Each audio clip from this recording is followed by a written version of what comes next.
Rusty Beat.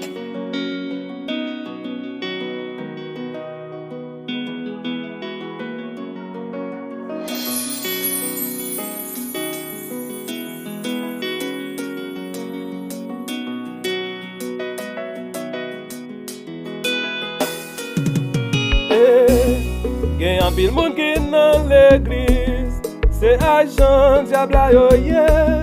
Le ou tande yo vin l'eglis, ya propose yo ki pise. Me zami fan pa pliye, gen yon se ka peye son nou. Si nou pa kite mecheste, pi devon sa pral piti pou nou. An nou chanje mentalite nou. An nou kite mecheste, pou bagay yo marche bien pou nou. An nou chanje mentalite nou. Si nou table wè grande bon Dieu, kite l dirije la vi nou.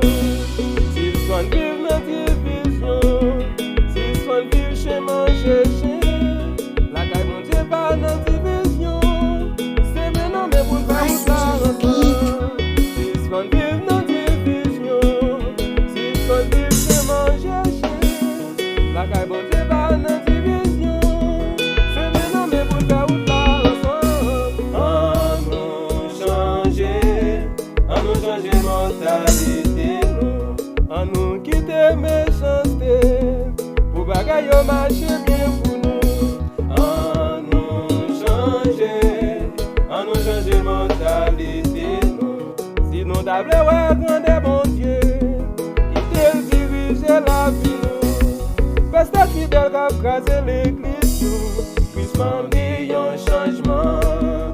Kite bon Dieu dirije la vi nou, pou l'eglis yo ka marche bien.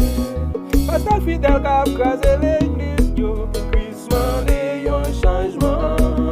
Kite bon Dieu dirije la vi nou, pou l'eglis yo ka marche bien. An nou chanje mentalite nou. An nou kite mecheste, pou bagay yo marche bien pou nou. An nou chanje mentalite nou. Si nou table wè grande bon Dieu, kite l dirije la vi nou.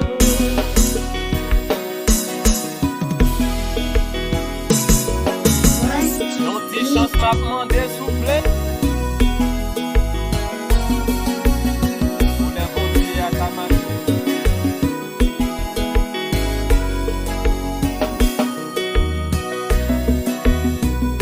Bon kaze pise nan l'eglis. Vraiment les gars.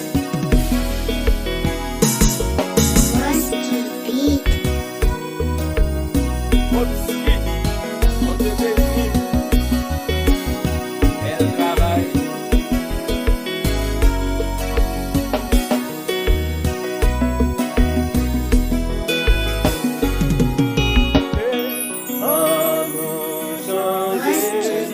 An nou chanje mentalite nou.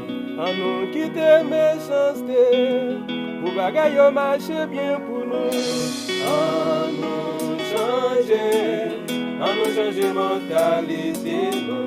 Si nou table wè grande bon Dieu, kite l